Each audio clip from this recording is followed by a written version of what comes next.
네, 오늘은 재직 세미나 네 번째 시간으로 마지막 시간이죠. 우리 교회의 표지에 대해서 함께 같이 나누도록 하겠습니다. 우리 지난주에는 교회의 본질을 이야기하면서 그때 네 가지를 이야기했었죠. 교회의 사도성, 교회의 동일성, 교회의 거룩성, 또 교회의 보편성에 대해서 이야기를 나누었습니다. 초대교회부터 이런 교회에 대한 합의들, 그런 내용들이 이루어지고 있었는데, 이런 교회의 본질에 대한 논의만 있었던 것이 아니라 초대교회 또 종교개혁 시대에 바로 교회의 표지에 대한 논쟁도 그 당시 새롭게 일어났었습니다. 그 중세 때 카톨릭 교회가 복음을 왜곡해 가고 성례전, 카톨릭은 칠성례를 하잖아요. 성례전을 중심으로 기독교 신앙을 좀 조직화시키고 형식화시키는 그 과정 가운데서 이것을 바로 잡아야 되겠다. 참된 교회가 무엇인가 라고 이야기하면서 종교개혁자 루터나 칼빈은 카톨릭 교회가 이야기하는 7가지 성례를 반대했습니다. 세례성사, 우리가 잘 알고 있는 고해성사, 혼인성사 이런 7가지 성례를 거부했어요. 그리고 루터나 칼빈이 이야기했던 단 2가지가 있었습니다. 바로 세례와 성찬. 이 2가지만을 성례로 그들은 규정을 하였습니다. 이처럼 세례와 성찬 이 2가지를 성례로 규정했던 것에서부터 이미 이 카톨릭과 또 그 당시 이 종교개혁자들의 생각이 달랐다는 것을 보여주는 내용이겠죠.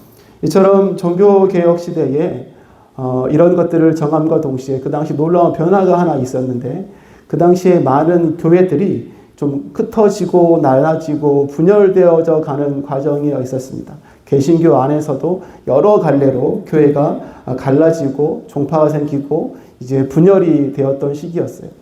그렇기 때문에 그 당시 사람들에게 의문이 되고 정말 중요한 게 하나 딱 대두가 됐는데, 이렇게 많은 종파가 생기고 이렇게 많은 교회가 생겼는데 그러면 진짜 참된 교회는 도대체 어떤 교회냐, 참된 교회가 무엇이냐라는 그런 질문이 생기게 되었습니다. 그래서 그 당시 이제 종교개혁자들이 참된 교회가 무엇인지 구별해 주는 그 기준을 마련했던 거죠. 그래서 그 기준을 가리켜서 교회의 표지다라고 이렇게 이야기를 합니다. 그 교회의 표지는 여러분 우리가 다 잘 아실 텐데 3가지입니다. 3가지. 첫 번째로는 말씀의 참된 선포, 2번째로는 성례의 바른 시행, 그리고 3번째로는요 권징의 신실한 시행. 이 3가지를 교회의 참된 표지로 이야기를 하였습니다. 오늘 그 3가지에 대해서 오늘 함께 나누는 시간을 갖도록 하겠습니다.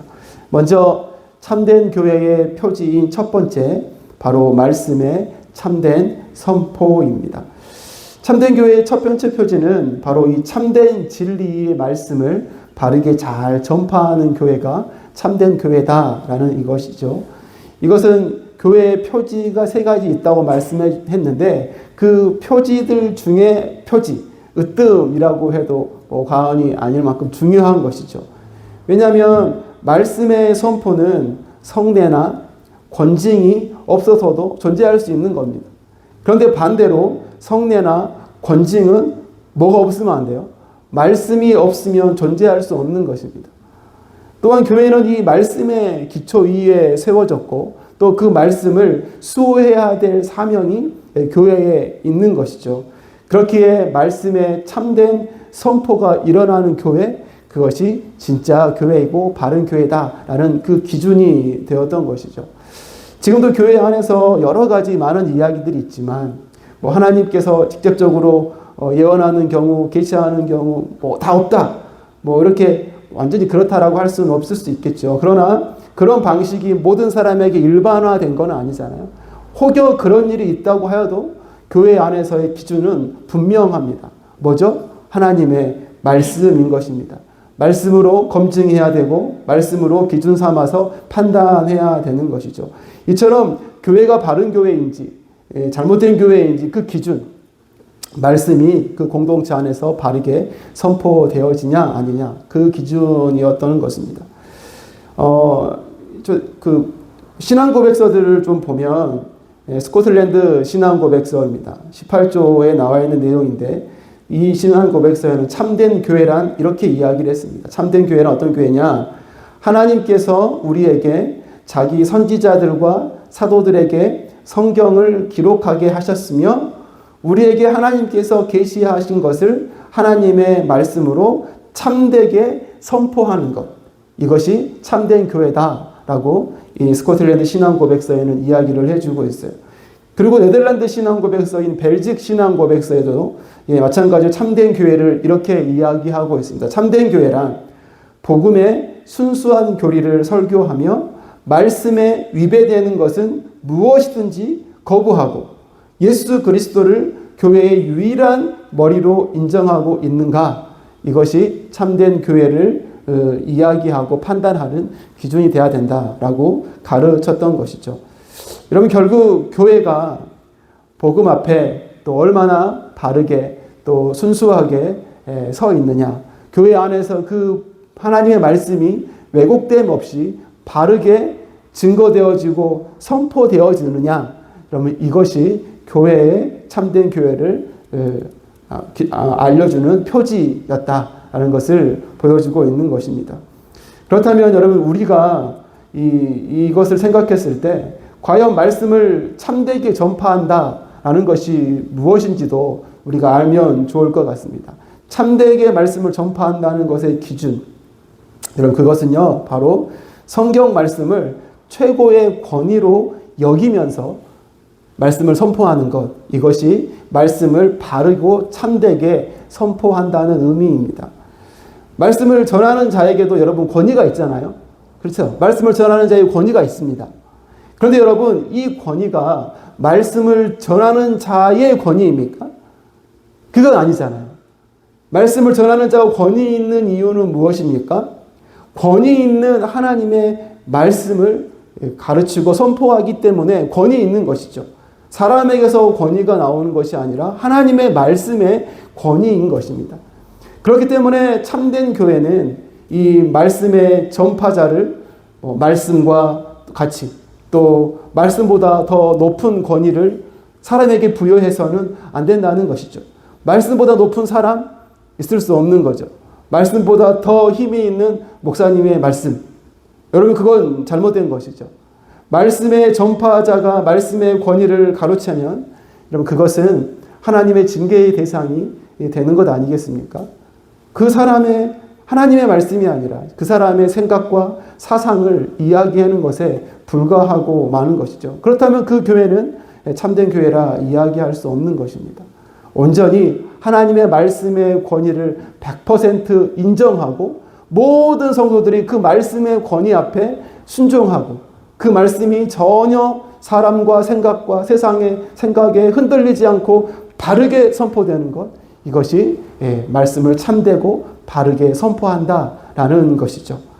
여러분 두 번째로 말씀을 참되고 바르게 선포한다는 것은요, 성경 전체를 균형 있게 전파한다는 것입니다. 성경 말씀에도 구약의 말씀이 있고 또 신약의 말씀이 있지 않습니까?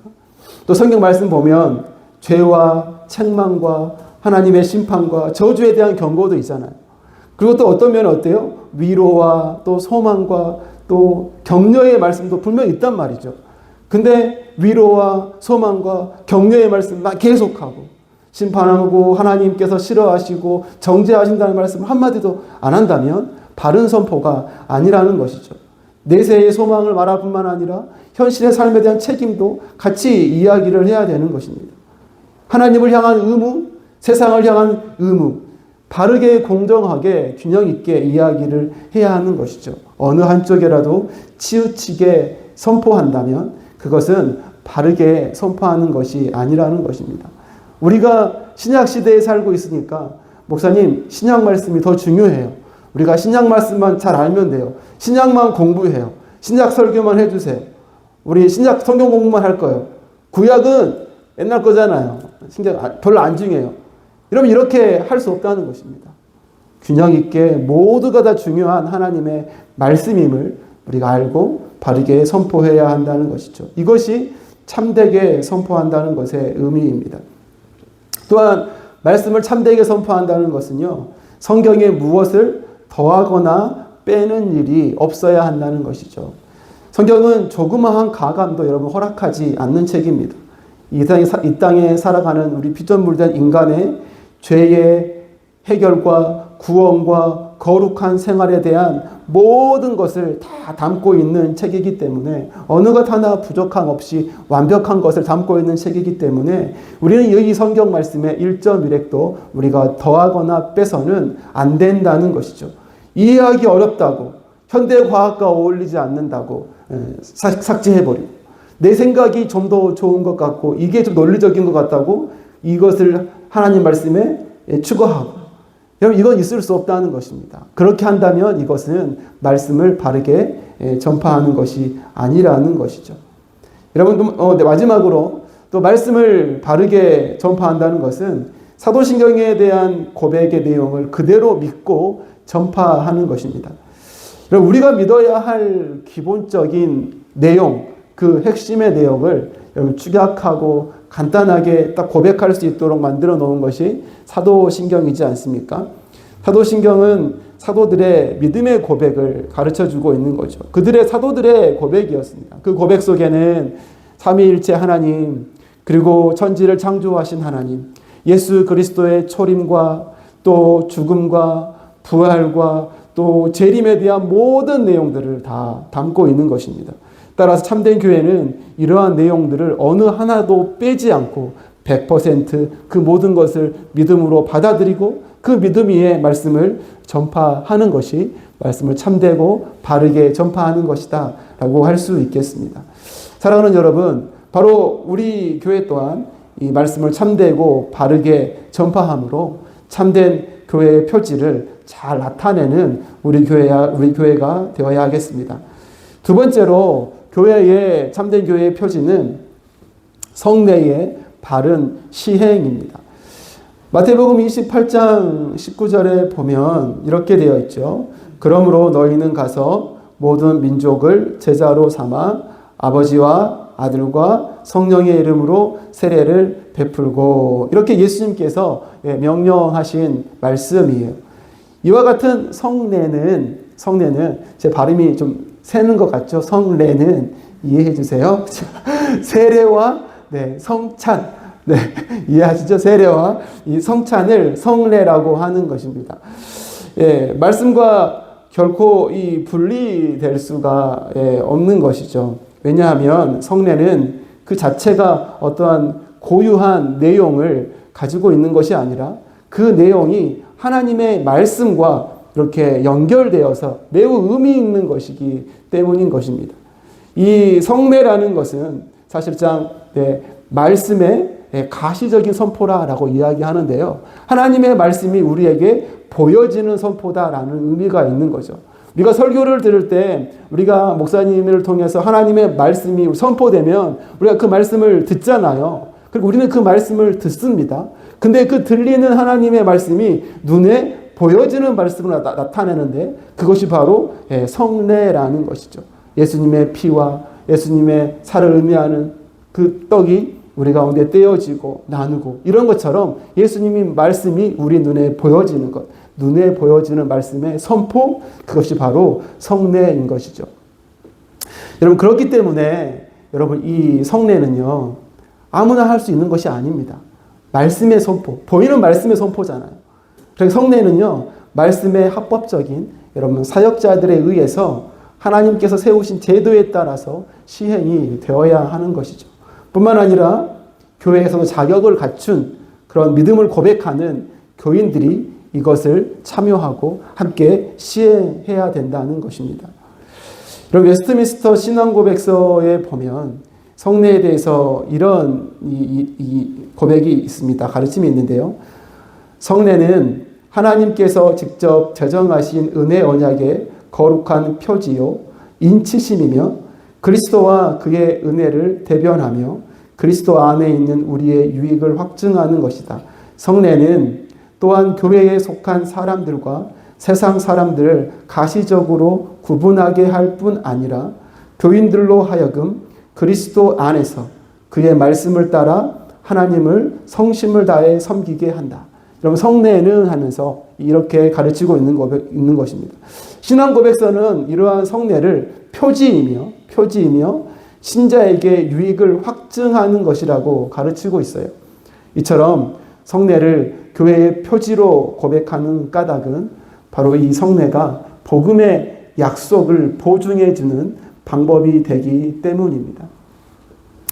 또 하이델베르크 요르문답서에 보면 또 이런 내용이 있습니다. 65문에 성례가 무엇이냐?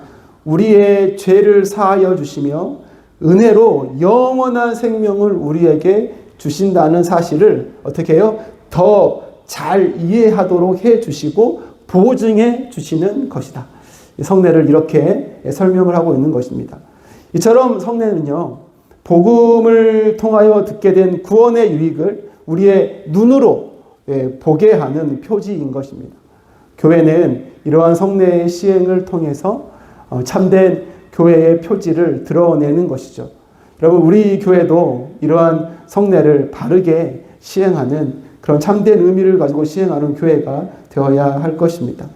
우리 마지막으로 참된 교회의 표지, 그것은 세 번째로 권징의 신실한 시행입니다. 권징은 교회를 순수하게 지키고 또 성례의 거룩성을 지키기 위해서 절대적으로 필요한 것입니다. 권징을 등한히 한 교회는요, 점점 진리에서 벗어나고 또 진리의 빛이 어두워질 뿐만 아니라 하나님이 우리에게 주신 그 거룩한 것들을 함부로 남용하는 그런 일을 범하게 되는 것입니다. 그렇기에 이 땅에서 가능한 한 이상적인 교회를 유지하려고 하는 교회는 바로 이 권징을 성실하게 시행해야 하는 것이죠. 그렇기 때문에 참된 교회는 권징을 신실히 시행하는 교회입니다. 이것이 참된 교회의 표지인 것이죠. 하나님의 말씀도 교회 안에서 여러분 적절하게 권징이 있어야 된다라는 것을 강조하시죠. 좀 말씀이 길기는 깁니다. 고린도전서 5장 1절부터 5절까지의 말씀인데요. 잘 한번 들어보십시오. 제가 읽도록 하겠습니다. 여러분 가운데 음행이 있다는 소문이 들립니다. 자기 아버지의 아내를 데리고 사는 일까지 있다고 하니 그러한 음행은 이방 사람들 가운데서도 볼 수 없는 것입니다. 그런데도 여러분은 교만해져 있습니다.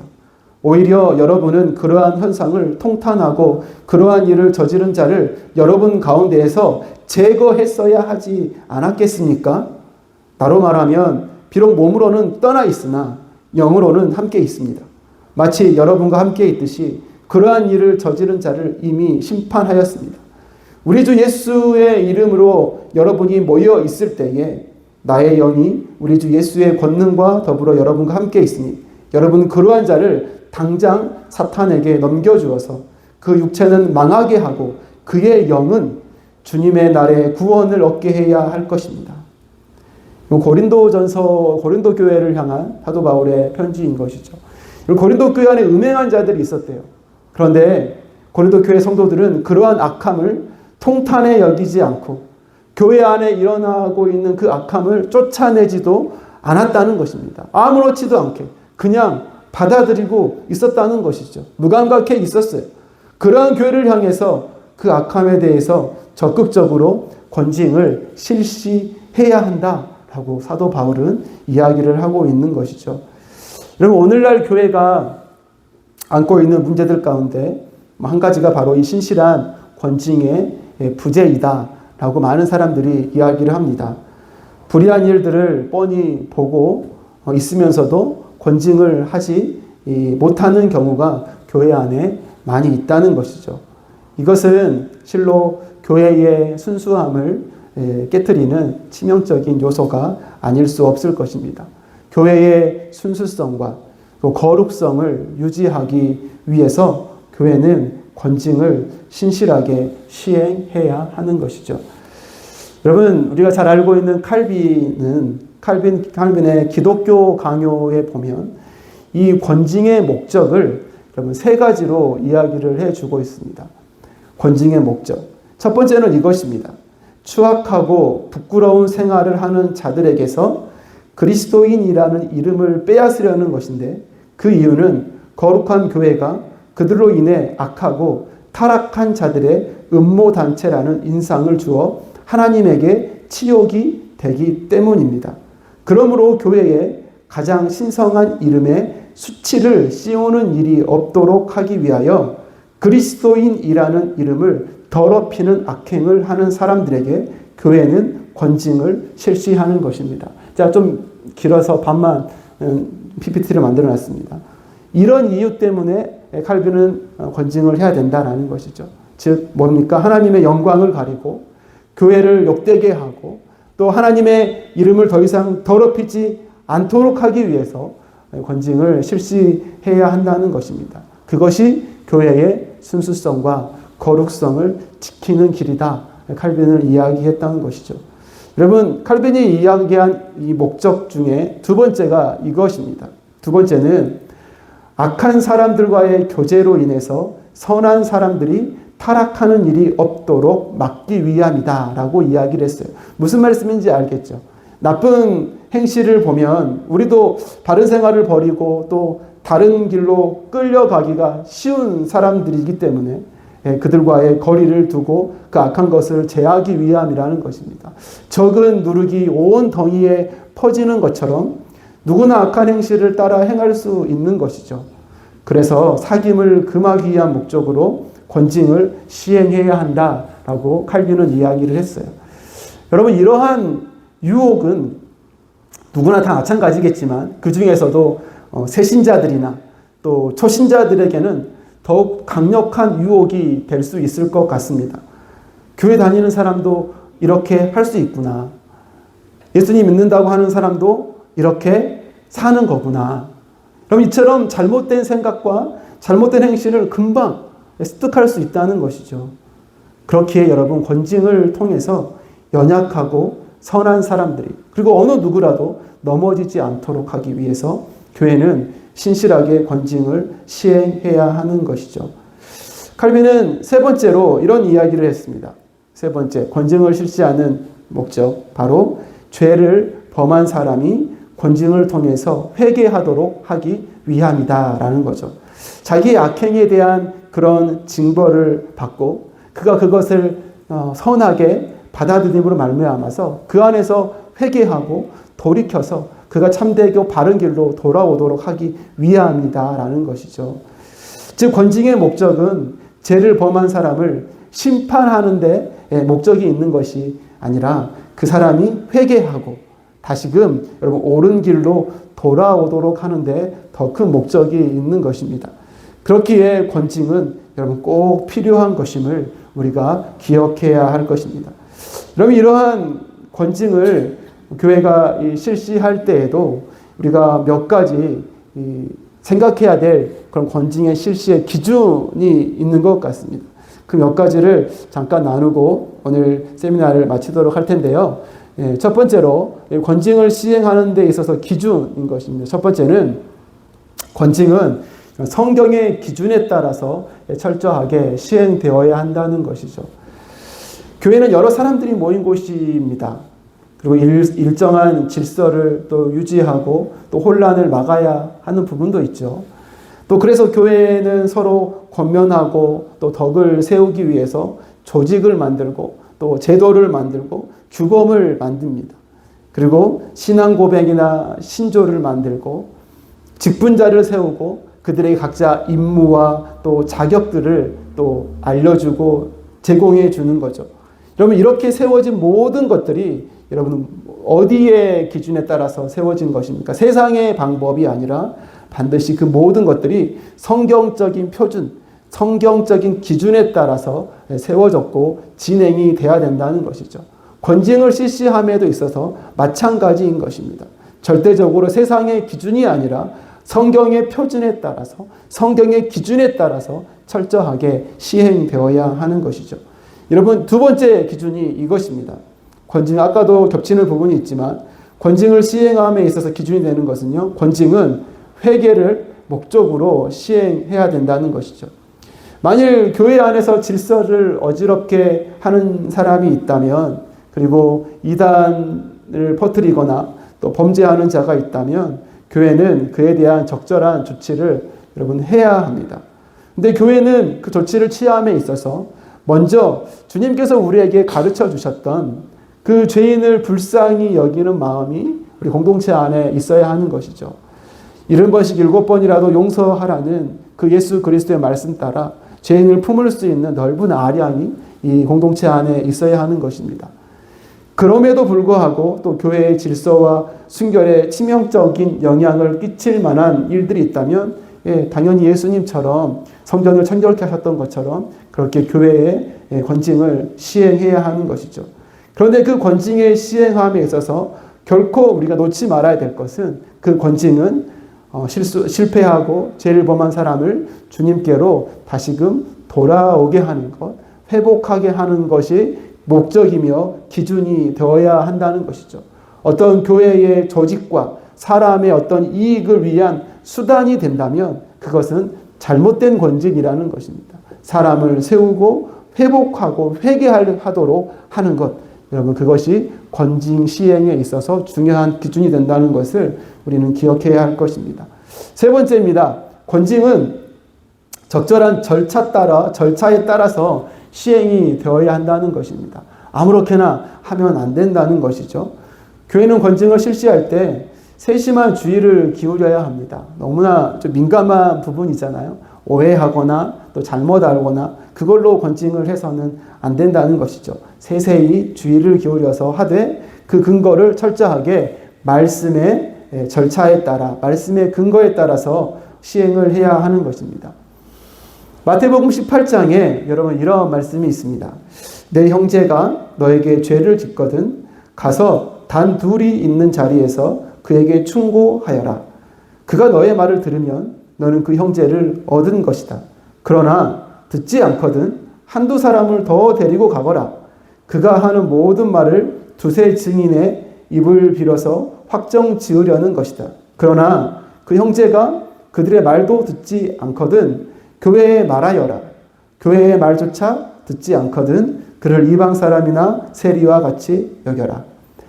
교회는 범죄자에게 공개적으로 징계를 가하기 이전에 문제가 된 사실을 정확하게 분별해서 오해나 실수가 생기지 않도록 주의를 기울여야 합니다. 그리고 범죄한 자에게는 개인적으로 은밀하게 두세 차례 회개를 촉구하고 가급적으로 그가 그 회개를 받아들이고 돌아오도록 해야 하는 것이죠. 그럼에도 불구하고 회개하지 않는 경우에는 말씀에 나와 있던 것처럼 증인을 세워서 다시 한번 조용히 회개를 촉구해야 합니다. 그래도 회개하지 않으면 그 다음에는 공적인 권면이나 책망을 고려할 수 있는 것이죠. 이때는 그가 잘못한 그 범죄의 정도나 또 그의 회개의 여부를 보아서 여러 가지로 할 수 있는데, 정직이나 면직을 시킬 수도 있고, 또는 성찬에 참여할 수 없도록 수찬을 일정 기간 정지시키기도 합니다. 도저히 회개의 가망이 없을 경우에는 오늘 말씀 나와 있처럼 이방인과 세리처럼 여겨서 출교를 명할 수도 있는 것이죠. 여러분, 이와 같은 권징은 참된 교회의 표지이고 또 신실하게 시행되어야 하는 것임을 우리가 여러분 기억해야 할 것입니다. 어렵고 힘든 부분이죠.